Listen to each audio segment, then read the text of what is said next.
जय श्री राम जी। आप सभी को आपके अपनी यूट्यूब चैनल धार्मिक भजन कीर्तन बरवाला में आप सभी का स्वागत है। आज जैसा कि आप सभी को पता है कि आज शनिवार है। शनिवार के दिन शनिदेव भगवान की पूजा और व्रत किया जाता है। तो आज की इस वीडियो में हम शनिदेव भगवान की व्रत कथा, विधि और आरती आप सभी को सुनाएंगे। तो वीडियो के एंड तक जरूर बने रहें और कथा का आनंद लें। तो आइए शुरू करते हैं शनिदेव भगवान के व्रत की विधि। इस दिन शनिदेव की पूजा की जाती है। काला तिल, काला वस्त्र, तेल, उड़द शनिदेव भगवान को अति प्रिय हैं, इसलिए इनके द्वारा शनिदेव की पूजा की जाती है। शनिदेव की दशा को दूर करने के लिए यह व्रत किया जाता है। शनि स्तोत्र का पाठ भी विशेष लाभदायक सिद्ध होता है। तो इस दिन हमें शनि स्तोत्र का पाठ करना चाहिए और शनिदेव भगवान की पूजा करनी चाहिए। आइए शनिदेव भगवान के व्रत की यानी शनिवार व्रत की कथा सुनते हैं। एक समय सूर्य, चंद्रमा, मंगल, बुध, बृहस्पति, शुक्र, शनि, राहु, केतु इन ग्रहों में आपस में विवाद हो गया कि हम सब में सबसे बड़ा कौन है। सब अपने आप को बड़ा कहते थे। जब आपस में कोई निश्चय न हो सका तो सब आपस में झगड़ते हुए देवराज इंद्र के पास गए और कहने लगे कि आप इन देवताओं के राजा हैं, इसलिए आप हमारा न्याय करके बतलाएं कि हम 9 ग्रहों में सबसे बड़ा ग्रह कौन है। देवराज इंद्र देवताओं का प्रश्न सुनकर घबरा गए और कहने लगे कि मुझ में इतना सामर्थ्य नहीं है कि मैं किसी को छोटा या बड़ा बतला सकूं। मैं अपने मुख से कुछ नहीं कह सकता। हाँ, एक उपाय हो सकता है कि इस समय पृथ्वी पर राजा विक्रमादित्य दूसरों के दुखों को निवारण करने वाले हैं, इसलिए आप सब मिलकर उन्हीं के पास जाएं और वहीं अपना विवाद का निवारण करेंगे। सभी ग्रह अब देवलोक से चलकर भूलोक में जाकर राजा विक्रमादित्य की सभा में उपस्थित हुए और अपना प्रश्न राजा के सामने रखा। राजा विक्रमादित्य ग्रहों की बात सुनकर गहरी चिंता में पड़ गए कि मैं अपने मुख से किसको बड़ा और किसको छोटा बतलाऊंगा। जिसको छोटा बतलाऊंगा वह क्रोध करेगा और जिसका झगड़ा निपटाने के लिए उन्होंने एक उपाय सोचा और सोना, चांदी, कांसा, पीतल, शीशा, रंगा, जस्ता, अभ्रक और लोहा 9 धातुओं के 9 आसन बनवाए। सब आसनों को क्रम में से जैसे सोना सबसे पहले और लोहा सबसे पीछे बिछाया गया। इसके पश्चात राजा ने सब ग्रहों में से कहा कि आप अब सब अपना अपना आसन ग्रहण करें। जिसका आसन सबसे आगे वह सबसे बड़ा और जिसका आसन सबसे पीछे वह सबसे छोटा जानिएगा। क्योंकि लोहा सबसे पीछे था तो वह शनिदेव का आसन था, इसलिए शनिदेव ने समझ लिया कि राजा ने मुझको सबसे छोटा बना दिया है। यह निर्णय शनिदेव को बहुत क्रोध आया। उन्होंने कहा कि राजा, तो मेरे पराक्रम को जानता नहीं। सूर्य एक राशि पर 1 महीना, चंद्रमा 2.25 महीना 2 दिन, मंगल 1.5 महीना, बृहस्पति देव 13 महीने और बुध और शुक्र 1-1 महीने विचरण करते हैं, परंतु मैं एक राशि पर 2.5 वर्ष से लेकर 7.5 वर्ष तक रहता हूँ। बड़े बड़े देवताओं को भी मैंने भीषण दुख दिया है। राजन सुनो, श्री रामचंद्र जी को 7.5 आई तो उन्हें वनवास हो गया। रावण पर आई तो राम ने वानरों की सेना लेकर लंका पर चढ़ाई कर दी और रावण के कुल का विनाश हो गया। हे राजन, अब तुम सावधान रहना। राजा विक्रमादित्य ने कहा कि जो मेरे भाग्य में होगा देखा जाएगा। इसके बाद अन्य ग्रह तो प्रसन्नता के साथ अपने अपने स्थान पर चले गए, परंतु शनिदेव क्रोध में के साथ वहां से सिधारे। कुछ काल व्यतीत होने पर जब राजा विक्रमादित्य को 7.5 आई तो की दशा आई तो शनिदेव घोड़ों का सौदागर बनकर अनेक सुंदर घोड़ों के साथ राजा विक्रमादित्य की राजधानी आए।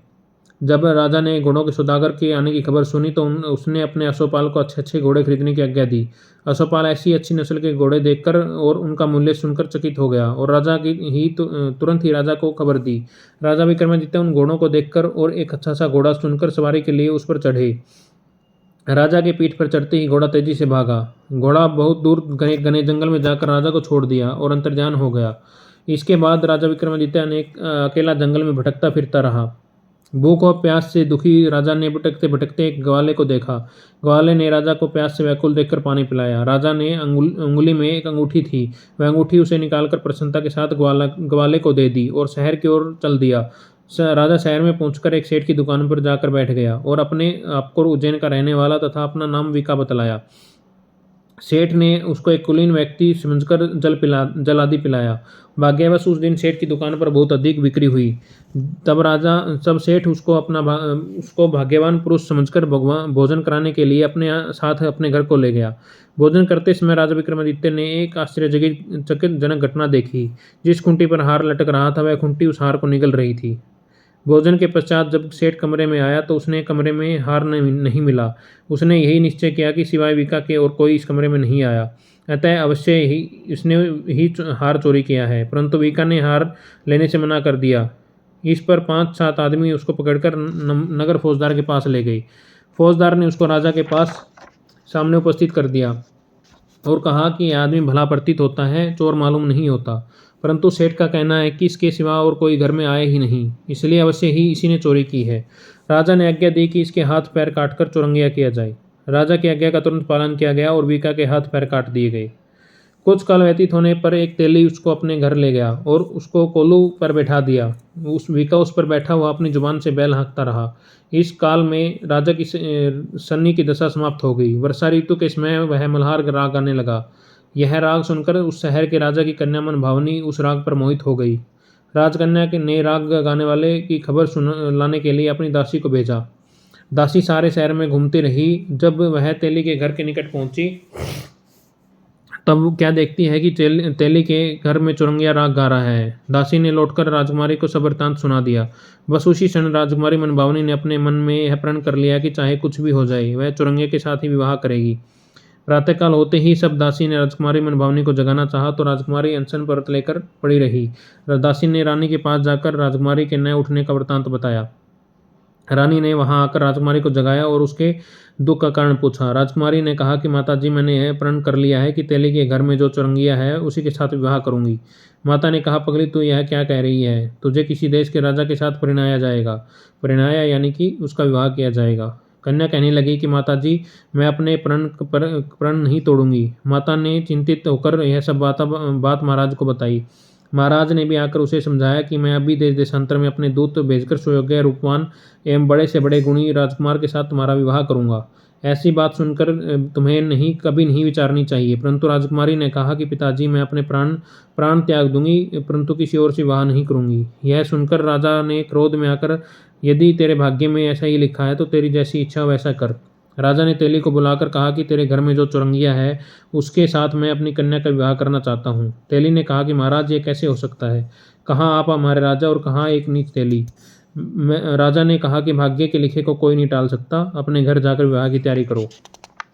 राजा ने सारी तैयारी कर तोरण और बंधनवार लगाकर राजकुमारी का विवाह चुरंगिया के साथ कर दिया। रात्रि को जब विक्रमादित्य और राजकुमारी महल में सोए हुए थे तो आधी रात के समय जब शनिदेव ने विक्रमादित्य को सौंपन दिया और कहा कि राजा, कहो मुझको छोटा बतलाकर तुमने कितना दुख उठाया। राजा ने शनिदेव से क्षमा मांगी और शनिदेव ने राजा को क्षमा कर दिया और प्रसन्न होकर विक्रमादित्य को हाथ पैर दिए। तब राजा विक्रमादित्य ने शनिदेव से प्रार्थना की कि महाराज, मेरी प्रार्थना स्वीकार करें। जैसा दुख आपने मुझे दिया वैसा और किसी को न दें। शनिदेव ने कहा कि तुम्हारी यह प्रार्थना स्वीकार है। जो मनुष्य मेरी कथा सुनेगा या कहेगा उसको मेरी दशा में कभी किसी प्रकार का दुख नहीं होगा, और जो नित्य ही मेरा ध्यान करेगा या चींटियों को आटा डालेगा उसके सब मनोरथ पूर्ण होंगे। बोले शनिदेव भगवान की जय। इतना कहकर शनिदेव अपने धाम को चले गए। जब राजकुमारी मनभावनी की आंखें खोली और उसने चुरंगिया के हाथ पैर देखे तो वह आश्चर्यचकित हो गई। उसको देखकर राजा विक्रमादित्य ने अपनी समस्त हाल बताया और कहा कि मैं राजा उज्जैन का राजा विक्रमादित्य हूँ। यह घटना सुनकर राजकुमारी अत्यंत प्रसन्न हुई। प्रातःकाल राजकुमारी ने उसकी सखियों ने पिछली रात का हालचाल पूछा तो उसने अपने पति का सब वृत्तांत सुनाया। तब सबने प्रसन्नता प्रकट की और कहा कि ईश्वर ने आपकी मनोकामना पूर्ण कर दी है। जब उस सेठ की यह घटना सुनी तो वह राजा विक्रमादित्य के पास गया और उसके पैरों पर गिरकर क्षमा मांगने लगा कि मैंने चोरी का झूठा आरोप लगाया है, आप मुझे जो चाहे दंड दें। राजा ने कहा कि मुझ पर शनिदेव का कोप था, इस कारण यह सब दुख मुझे प्राप्त हुआ। इसमें तुम्हारा कोई दोष नहीं है। तुम अपने घर जाकर अपना कार्य करो, तुम्हारा कोई अपराध नहीं। सेठ बोला, महाराज, मुझे तभी शांति मिलेगी जब आप मेरे घर चलकर प्रीतिपूर्वक भोजन ग्रहण करेंगे। राजा ने कहा कि आप जैसी आपकी इच्छा वैसा ही करें। सेठ ने अपने घर जाकर अपनी अनेक प्रकार के सुंदर व्यंजन बनवाए और राजा विक्रमादित्य को प्रीति भोज दिया। जिस समय राजा भोजन कर रहे थे तो एक अत्यंत आश्चर्यजनक घटना सबको दिखाई दी। जो अंगूठी पहले हार निगल गई थी वह हार उगल रही है। जब भोजन समाप्त हुआ तो सेठ ने हाथ जोड़कर बहुत सी मोहरें राजा को भेंट की और कहा, मेरी श्री कंवरी नामक एक कन्या है, आप उसका पानी ग्रहण करें, यानी कि उसको अपनी रानी स्वीकार करें। राजा विक्रमादित्य ने उसकी प्रार्थना स्वीकार कर ली। तब सेठ ने अपनी कन्या का विवाह राजा के साथ कर दिया और बहुत सा धन दहेज आदि दिया। कुछ दिन तक उस राज्य में निवास करने के पश्चात राजा विक्रमादित्य ने अपनी स्वस्वर राजा से कहा कि अब मेरी उज्जैन जाने की इच्छा है। कुछ दिन बाद विदा लेकर राजकुमारी मनभावनी सेठ की कन्या श्री कंवरी तथा दोनों जगह दहेज में प्राप्त अनेक दास दासी, रथ और पालकी सहित राजा विक्रमादित्य उज्जैन की तरफ चले गए। जब वे शहर के निकट पहुंचे और प्रवासियों ने राजा के आने की का संवाद सुना तो उज्जैन की समस्त प्रजा अगवानी के लिए आई। प्रसन्नता से राजा अपने महल में पधारे। सारे नगर में भारी उत्सव मनाया गया और रात्रि को दीपमाला की गई। दूसरे दिन राजा ने अपने पूरे राज्य में यह घोषणा करवाई कि शनि देवता सब ग्रहों में सर्वोपरि हैं और मैंने उनको छोटा बतलाया, इसी कारण मुझे यह दुख प्राप्त हुआ। इस प्रकार सारे राज्य में सदा शनिदेव की पूजा और कथा होने लगी। राजा और प्रजा अनेक प्रकार की सब सुख भोगते रहे। सब जो कोई शनिदेव की इस कथा को पढ़ता या सुनता है, शनिदेव की कृपा से उसके सब दुख दूर होते हैं। व्रत के दिन शनिदेव की कथा अवश्य पढ़नी चाहिए। बोले शनिदेव भगवान की जय हो। शनिदेव सभी पर अपनी कृपा बनाए रखें। बोले शनिदेव भगवान की जय हो। शनिवार व्रत कथा यहीं पर समाप्त होती है। आइए अब शनिदेव भगवान की आरती करते हैं। जय जय श्री शनिदेव भक्तन हितकारी, सूरज पुत्र प्रभु छाया महतारी। ओम जय शनिदेव, जय जय शनिदेव महत भक्तन हितकारी। श्याम अंग वक्र दृष्टि चतुर्भुजधारी, स्वामी चतुर्भुजाधारी। नीलांबर धार नाथ गज की असवारी। ओम जय शनिदेव, जय जय शनिदेव हितकारी। कृट मुकुट शीश सहज दीप है लीलहारी, स्वामी दीप है लीलहारी। मुक्तन की माला गले शोभित बलिहारी, मुक्तन की माला गले शोभित बलिहारी। ओम जय जय शनिदेव भक्तन हितकारी।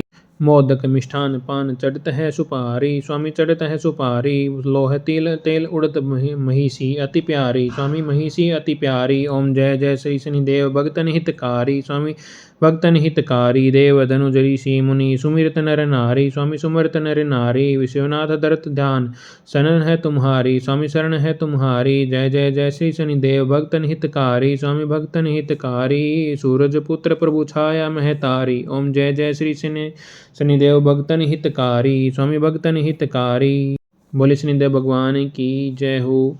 शनिदेव भगवान की व्रत कथा और आरती कहीं समाप्त होती है। आप सभी को शनिवार व्रत कथा कैसी लगी कमेंट करके ज़रूर बताएं। और ऐसी धार्मिक भजन कीर्तन और कथाएं सुनने के लिए हमारे धार्मिक भजन कीर्तन बरवाला यूट्यूब चैनल को लाइक करें, सब्सक्राइब करें और आगे शेयर करें। धन्यवाद। भगवान शनिदेव आप सभी पर अपनी कृपा बनाए रखें और सभी का कल्याण करें। बोले शनिदेव भगवान की जय हो।